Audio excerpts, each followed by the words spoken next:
Hello student, welcome back to Vijay sir academy. और student, मैं हूँ दीक्षा सिंह। मैंने आपको पहले भी बताया था इस वीडियो के पहले कि मैं इस वीडियो पे अब एक नया सीरीज शुरू करने जा रही हूँ जो होगा हिंदी ग्रामर।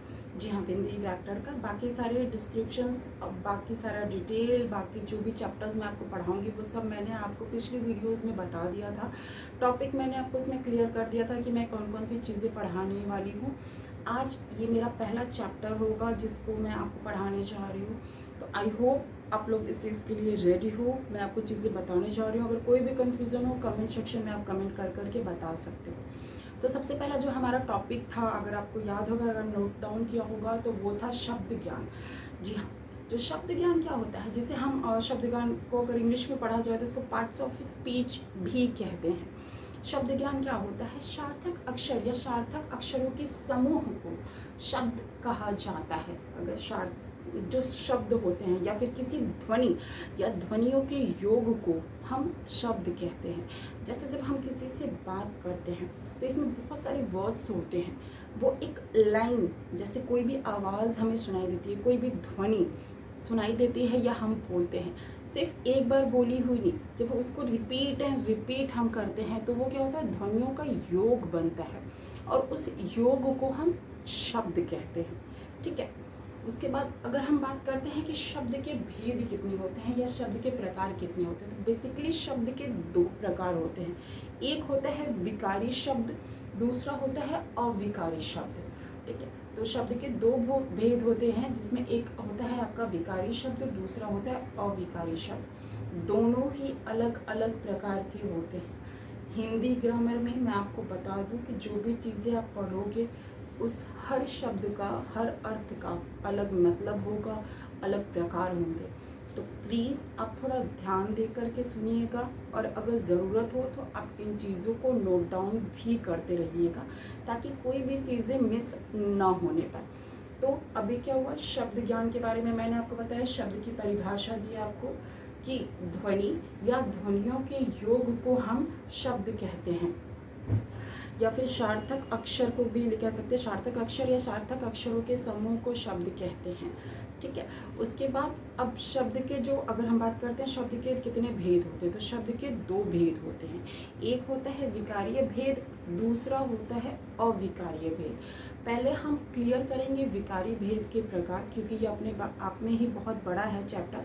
तो सबसे पहले हम विकारी भेद कंप्लीट करते हैं। विकारी भेद क्या होता है? जिस शब्द में, जिस शब्द पर्टिकुलर जिस शब्द में किसी लिंग, वचन या पुरुष के अनुसार परिवर्तन होता है उसे हम विकारी शब्द कहते हैं। समझने की कोशिश कीजिएगा। जैसे हमने एक शब्द ले लिया, पकड़ लिया, लड़की। लड़की क्या हुआ? एक शब्द। अब इसमें किस तरीके से परिवर्तन हो रहा है ये आप देखिएगा। लड़की, यह एक लड़की है, पहला शब्द। दूसरा, यहाँ बहुत सी लड़कियां हैं। लड़की, लड़कियां, चेंज हो गया शब्द, शब्द का अर्थ चेंज हो गया। तो यही होता है विकारीय शब्द, यानी कि जिस शब्द में लिंग, पुरुष या फिर वचन में परिवर्तन होता है उसे हम विकारीय शब्द कहते हैं। तो ये हो गया आपका विकारीय शब्द की परिभाषा। लड़का का भी सेम होगा। यहाँ लड़का है, यहाँ एक लड़का है, या फिर वहाँ पर बहुत से लड़के खड़े हैं, या फिर लड़कों ने ये काम किया। लड़का, लड़के, लड़कों, यानी हर जगह मतलब जो है वो चेंज होते जा रहा है, यानी कि शब्द चेंज हो रहा है, वचन चेंज हो रहा है। तो इसे हम क्या बोलेंगे? विकारीय शब्द। ये हो गया आपका विकारीय शब्द की परिभाषा। अब विकारीय शब्द में भी बहुत सारे पार्ट्स होते हैं। वो क्या होते हैं वो भी हम एक देख लेते हैं। विकारीय शब्द की मैंने अभी परिभाषा दी आपको। विकारीय शब्द को 4 भागों में बांटा गया है। जी हाँ, विकारीय शब्द के 4 भाग होते हैं। पहला होता है संज्ञा, संज्ञा। दूसरा होता है सर्वनाम, तीसरा होता है आपका विशेषण और चौथी होती है क्रिया। ये 4 भाग होते हैं विकारीय शब्द के। विकारीय शब्द की एक बार मैं फिर से रिपीट करूंगी। इसके 4 भेद होते हैं या 4 प्रकार होते हैं। पहला होता है संज्ञा, दूसरा होता है सर्वनाम, तीसरा होता है विशेषण और चौथा होता है क्रिया। अब हम इसको क्लियर करेंगे कि ये कौन कौन से प्रकार होते हैं। आज जिस टॉपिक को मोस्टली कवर करेंगे वो होगा संज्ञा। संज्ञा क्या होते हैं, कितने प्रकार के होते हैं, उसकी डिफिनेशन मैं आपको आज क्लियर करूँगी। तो संज्ञा का सबसे पहले मैं आपको परिभाषा दे दूं जिससे वो क्लियर हो जाए। तो संज्ञा किसे कहते हैं? संज्ञा जो शब्द किसी व्यक्ति, वस्तु, स्थान, गुण या भाव आदि को सूचित करता है। जो शब्द किसी व्यक्ति, वस्तु, स्थान के गुण भाव को व्यक्त करता है उसे हम संज्ञा कहते हैं। एग्जाम्पल देकर के समझाने की कोशिश करती हूँ। जैसे गंगा एक पवित्र नदी है, तो यहाँ क्या हुआ, दो चीज़ें इसमें संज्ञा का काम करेंगी, वो है गंगा, दूसरा है नदी। तो यहाँ पहला अक्षर हमें क्या संकेत कर रहा है? नाम, नदी का नाम। और दूसरा क्या कर रहा है, उसका विशेषता क्या है, वह एक नदी है। तो गंगा एक पवित्र नदी है। तो यहाँ पे दो शब्द जो हैं वो संज्ञा का रूप दिखा रहे हैं, एक आपकी गंगा और दूसरा नदी। संज्ञा की बात करते हैं तो संज्ञा 5 प्रकार के होते हैं। जो सबसे पहला होता है व्यक्तिवाचक संज्ञा। दूसरा अगर हम बात करते हैं तो जातिवाचक संज्ञा। इसे प्लीज़ आप नोट कर लीजिए, मैं एक बार वापस से रिपीट करती हूँ। पहला जो प्रकार है संज्ञा का वो होता है जातिवाचक संज्ञा। दूसरा होता मैं आपको संज्ञा का प्रकार डिफाइन कर देती हूँ। स्टूडेंट्स प्लीज़ आप लोग ये नोट करते चलना, तो आपके लिए इजी हो जाएगा और आपका एक नोट्स भी बनता चलेगा। संज्ञा का जो सबसे पहला प्रकार होता है वो होता है व्यक्तिवाचक संज्ञा। दूसरा जो इसका प्रकार होता है वो होता है जातिवाचक संज्ञा। तीसरा जो इसका प्रकार होता है वो होता है भाववाचक संज्ञा। चौथा की अगर हम बात करते हैं तो चौथा होता है इसका द्रव्यवाचक संज्ञा। और पांचवा और आखिरी होता है समूहवाचक संज्ञा। ये 5 प्रकार होते हैं जो संज्ञा के अंतर्गत आते हैं। एक बार आप ये वापस से नोट कर लीजिए, जिसको मैं एक बार वापस से डिफाइन कर देती हूँ। पहला होता है व्यक्तिवाचक संज्ञा, दूसरा होता है जातिवाचक संज्ञा, तीसरा होता है आपका भाववाचक संज्ञा, चौथा होता है आपका द्रव्यवाचक संज्ञा और दूसरा लास्ट जो है 5वां वो होता है समूहवाचक संज्ञा। अब मैं आपको पर्टिकुलर हर चीज़ को या हर पार्ट को डिफाइन करके बताऊंगी। सबसे पहले हम बात करते हैं व्यक्तिवाचक संज्ञा। व्यक्तिवाचक संज्ञा क्या होता है? तो सबसे पहले जो डिफिनेशन होगी वो है व्यक्तिवाचक संज्ञा किसे कहते हैं। व्यक्तिवाचक संज्ञा का अर्थ होता है जिस संज्ञा से किसी विशेष व्यक्ति, किसी विशेष वस्तु या विशेष स्थान का बोध होता है उसे हम व्यक्तिवाचक संज्ञा कहते हैं। एग्जाम्पल से समझाने की कोशिश करती हूँ। जैसे हमने आज हिंदी में बातचीत की, यानी यहाँ पर क्या विशेष है? हिंदी। हिंदी शब्द को आप अंडरलाइन कर लीजिए एग्जाम्पल में। ये जो होगा वह एक ऐसा शब्द है जो एक स्पेशल, क्या मैंने बोला, जो शब्द किसी विशेष स्थान, व्यक्ति, वस्तु या शब्द का बोध कराते हों उसे हम व्यक्तिवाचक संज्ञा कहते हैं। तो यहाँ पर हिंदी एक विशेष शब्द का प्रयोग हो रहा है, विशेष शब्द का बोध करा रहा है, हम हिंदी में बातचीत करते हैं तो इसे हम व्यक्तिवाचक संज्ञा कहेंगे। दूसरा एग्जाम्पल देख करके कह देते हैं रामू एक मेहनती इंसान है। यानी यहाँ पर रामू क्या है? एक विशेष व्यक्ति है जो कैसा स्थान है? मेहनती।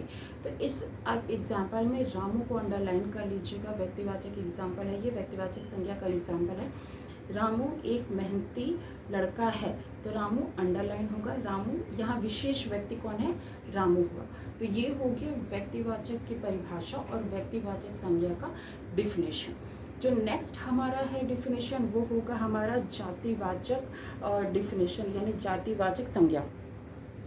दूसरा जो इसी में प्रकार है वो है जातिवाचक संज्ञा। जातिवाचक संज्ञा किसे कहते हैं? जिस संज्ञा से किसी भी पूरे वर्ग या जाति का बोध होता है उसे हम जातिवाचक संज्ञा कहते हैं। जैसे आप एग्जाम्पल को बहुत ध्यान से सुनते चलिएगा। अगर आपने एग्जाम्पल पकड़ लिया तो आप डिफिनेशन खुद से बना सकते हैं। तो इसका डिफिनेशन क्या हुआ? जो संज्ञा या जो शब्द किसी वर्ग या जाति का बोध कराते हैं, किसी उसके जाति के बारे में बताते हैं, उसे हम जातिवाचक संज्ञा कहते हैं। एग्जाम्पल देकर के बात करती हूँ। जैसे वहाँ पर अध्यापक पढ़ा रहे हैं, पक्षी आसमान में उड़ रहे हैं। ठीक है, तो एग्जाम्पल पहला, वहाँ अध्यापक पढ़ा रहे हैं, यहाँ पे जो अंडरलाइन आप करेंगे वो होगा अध्यापक, यानी अध्यापक पढ़ा रहे हैं। अध्यापकों का एक समूह होता है, वहाँ पे पर्टिकुलर कोई ऐसा राम, श्याम, विजय, मनीष या ऐसा कोई पर्टिकुलर नेम नहीं है कि विजय सर पढ़ा रहे हैं, मनीष सर पढ़ा रहे हैं या फिर गौरी मैम पढ़ा रही हैं। वहाँ पर अध्यापक पढ़ा रहे हैं, यानी यहाँ पर हम क्या डिफाइन कर रहे हैं, वहाँ अध्यापकों का पूरा एक समूह है जिसमें अलग अलग टीचर्स पढ़ा रहे हैं। तो ये एक जाति को प्रेजेंट करता है। सेकेंड है पक्षी उड़ रहे हैं। पक्षियों का कोई पर्टिकुलर एक, हमने किसी को पाला नहीं है पर्टिकुलर, हम किसी एक पक्षी की बात नहीं कर रहे हैं, हम पूरे पक्षियों के समूह की बात कर रहे हैं, यानी कि उनके पूरी जाति की बात कर रहे हैं। तो इस तरीके से क्या होता है, यह जो शब्द हुआ वो पूरी जाति का प्रयोग, यानी जातियों को, समूह को संबोधित करता है। तो इसलिए यह हो गया आपके जातिवाचक संज्ञा का एग्जाम्पल। जो शब्द किसी विशेष वर्ग या जाति को दर्शाते हो उसे हम जातिवाचक संज्ञा कहते हैं। तीसरा आपका इसी में है भाववाचक संज्ञा। भाववाचक संज्ञा का अब हम बात करेंगे भाववाचक शब्द का डेफिनेशन क्या होता है। भाववाचक शब्द जिस शब्द से किसी व्यक्ति, किसी वस्तु के भाव, गुण, दोष का बोध होता है उसे हम क्या कहते हैं, उसे हम भाववाचक शब्द कहते हैं या भाववाचक संज्ञा कहते हैं। एग्जाम्पल से समझते हैं। एग्जाम्पल से, जैसे भगत जी को बहुत क्रोध आता है या फिर बुढ़ापे के कारण वह कमज़ोर हो गए हैं। यहाँ पर जो प्रेजेंट कर रहा है भाव वो क्या है, वह है बुढ़ापा। अंडरलाइन करेंगे बुढ़ापे को, बुढ़ापे के कारण वह कमज़ोर हो गए हैं। तो बुढ़ापा क्या है, एक स्थिति दर्शा रहा है आपको। या फिर भगत जी को बहुत क्रोध आया, तो यहाँ भगत जी का भाव कौन सा है इस समय, हंसने का, खेलने का या फिर गुस्से का। तो भाव क्या है, गुस्से का। तो क्रोध को अंडरलाइन करेंगे तो भगत जी का जो भाव है वो क्या है, गुस्से का है, यानी उनको क्रोध आ रहा है। आज मैं बहुत खुश हूँ, तो हम इस लाइन में, इस उदाहरण में आप क्या अंडरलाइन करेंगे, खुश, यानी कि आज मेरा कैसा भाव है, आज मैं बहुत ही खुश हूँ। तो यहाँ पर यह शब्द जो है वो मेरे भाव को बता रहे हैं। तो इसलिए जो भी शब्द या फिर किसी व्यक्ति या वस्तु के भाव को बताते हैं उसे भाववाचक संज्ञा कहते हैं। एग्जाम्पल आई होप आपको समझ में आया हो। अगर नहीं समझ में कोई चीज़ें आती तो आप कमेंट सेक्शन में कमेंट करिएगा, मैं वापस से उसको और भी डिफाइन करने की कोशिश करूँगी। नेक्स्ट जो है मेरा टॉपिक है वो, नेक्स्ट जो आपका है वो है द्रव्यवाचक संज्ञा। अभी ऑलरेडी 3 हमने संज्ञा का प्रकार देखा, चौथा जो प्रकार है वो है द्रव्यवाचक संज्ञा। तो जिस शब्द से किसी भी तरल पदार्थ का, किसी धातु या फिर किसी वस्तु का आदि का बोध होता है उसे हम क्या कहते हैं, द्रव्यवाचक संज्ञा कहते हैं। यानी किसी भी शब्द से जहाँ पर हमें अनाज, तरल पदार्थ या फिर धातु या वस्तु आदि का संबोधित किया जाता है या बोध होता है उसे हम द्रव्यवाचक संज्ञा कहते हैं। जैसे एग्जाम्पल से समझने की कोशिश करते हैं। एग्जाम्पल हो गया, दूध शहद से सस्ता है। तो यहाँ पर दूध क्या हो गया, आपका द्रव्यवाचक शब्द हो गया। दूसरा, सोने के आभूषण महंगे हैं। अंडरलाइन करते चलिएगा, सोना जो होगा वो द्रव्यवाचक संज्ञा का आपका अंडरलाइन मार्क होगा, यानी वो एग्जाम्पल होगा कि सोने के आभूषण महंगे हैं। सेकंड होगा, राजा ने थोड़ा सा पानी पिया। ये एग्जाम्पल अगर हम लें तो इसमें क्या आपका द्रव्यवाचक उदाहरण होगा, पानी। जो पानी को आप अंडरलाइन करोगे तो राजा ने थोड़ा सा पानी पिया, तो पानी जो हुआ वो द्रव्य हुआ, यानी कि यहाँ पर पानी शब्द आपके द्रव्य का भाव जो है प्रकट कर रहा है, इसलिए उसे हम द्रव्यवाचक संज्ञा कहेंगे। ये हो गया आपका चौथा। पांचवा और सबसे इम्पोर्टेंट जो है वो होता है आपका समूहवाचक संज्ञा। समूहवाचक संज्ञा किसे कहते हैं? अगला जो एग्जाम्पल है वो है आपका समूहवाचक संज्ञा किसे कहते हैं। समूहवाचक संज्ञा की परिभाषा होती है, जिस संज्ञा के शब्द से या जिस शब्द से एक ही समूह के या एक ही जाति के प्राणियों या फिर एक ही वस्तुओं के समूह का बोध होता है उसे समूहवाचक संज्ञा कहते हैं। फिर से सुनिएगा, थोड़ा सा टफ है ये। जिस शब्द से एक ही जाति के लोगों का या फिर एक ही जाति के प्राणियों का या एक ही वस्तुओं के समूह का बोध होता हो उसे समूहवाचक शब्द कहते हैं या समूहवाचक संज्ञा कहते हैं। इसका एग्जाम्पल्स के थ्रू इसको देखने की कोशिश करते हैं। इसका जो एग्जाम्पल हुआ, जैसे और डाक घर पर बहुत भीड़ थी, आज मैंने अपने परिवार को श्रीनगर में छोड़ा। डाक घर पर बहुत क्या थी, भीड़। यहाँ पर भीड़ क्या है, व्यक्तियों का समूह है, अलग अलग व्यक्तियों का एक पूरा एक व्यक्ति क्या हो गया, आपके एक पूरी जाति हो गई, इसमें अलग अलग जातियों के लोग हैं और उसका ही एक समूह हो गया यानी भीड़। तो यहाँ भीड़ को आप अंडरलाइन करेंगे। दूसरा, मैंने अपने परिवार को श्रीनगर छोड़ा, तो यहाँ पे जो आप अंडरलाइन करेंगे वो होगा परिवार। परिवार को इसलिए करेंगे क्योंकि यहाँ पर क्या कर रहा है, वो एक व्यक्तियों का समूह है, मतलब मेरा परिवार क्या है, एक व्यक्तियों का समूह है। वहाँ पे कोई पर्टिकुलर बताया नहीं गया है कि 2 व्यक्ति हैं 4 व्यक्ति हैं, वो पूरा एक व्यक्तियों का समूह है जिसे मैंने श्रीनगर छोड़ा। तो यहाँ पर इस लाइन में क्या करेंगे, आप परिवार को अंडरलाइन कर लेंगे। एक और आपको एग्जाम्पल देती हूँ, वहाँ फौज का दाखिला हो रहा है। यहाँ पर भी व्यक्तियों का एक पर्टिकुलर समूह है जिसमें फौज को आप अंडरलाइन करेंगे। फौज यानी वहाँ पर ये नहीं बताया गया है कि किस जाति का हो रहा है, किस धर्म का हो रहा है, किसका हो रहा है, वहाँ पर सिर्फ एक समूह के बारे में बताया गया है कि वहाँ एक फौज का दाखिला हो रहा है। तो इस वाले अक्षर में आप फौज को अंडरलाइन करेंगे। तो ये हो गया आपका समूहवाचक संज्ञा का पूरा प्रकार। तो बेसिकली मैंने आज आपको जो एग्जाम्पल्स के थ्रू जो चीज़ें बताई वो मैंने आपको बताया शब्द क्या होते हैं। शब्द के 2 प्रकार होते हैं। मैं एक क्विकली रिवीजन कर दे रही हूँ, आप एक बार फटाफट देख लीजिए। मैंने शब्द का डिफिनेशन दिया, शब्द क्या होता है। शब्द के 2 प्रकार होते हैं, विकारी और अविकारी। अभी आज हमने सिर्फ विकारी शब्द के बारे में पढ़ा, विकारी का डिफिनेशन दिया। विकारी के 4 प्रकार मैंने आपको बताए, जिसमें होता है संज्ञा, सर्वनाम, विशेषण और क्रिया। आज मैंने संज्ञा के बारे में आपको पढ़ाया, संज्ञा की डिफिनेशन दी और संज्ञा के 5 प्रकार बताए। 5 प्रकार में जो सबसे पहला था व्यक्तिवाचक संज्ञा, दूसरा है जातिवाचक संज्ञा, तीसरा था भाववाचक संज्ञा, चौथा था द्रव्यवाचक संज्ञा और 5वां था समूहवाचक संज्ञा। आज के इस टॉपिक में अगर आपको कोई भी डाउट हो, कोई भी चीज़ें नहीं समझ आई हो तो आप कमेंट सेक्शन में कमेंट कीजिएगा। मैं कोशिश करूँगी चीज़ें ज़्यादा से ज़्यादा क्लियर हो। इस सीरीज़ को प्लीज़ आप ब्रेक मत कीजिएगा, क्योंकि व्याकरण अगर आपने स्टार्टिंग से पढ़ना शुरू किया और कंटिन्यू आप पढ़ते रहेंगे तो ही चीज़ें आपको समझ में आएंगी। अगर आप बीच में ब्रेक करेंगे तो चीज़ें थोड़ी सी लैक हो जाती हैं, थोड़ी सी चीज़ें डिस्टर्ब हो जाती हैं। तो आई होप आपको ये सेशन समझ में आया हो और आपको इंटरेस्टेड लगा हो। नेक्स्ट वीडियो में वापस से मैं इसके आगे का टॉपिक लेकर के आऊँगी। तब तक के लिए take care, be safe, be at home, अपना ख्याल रखिए। Take care.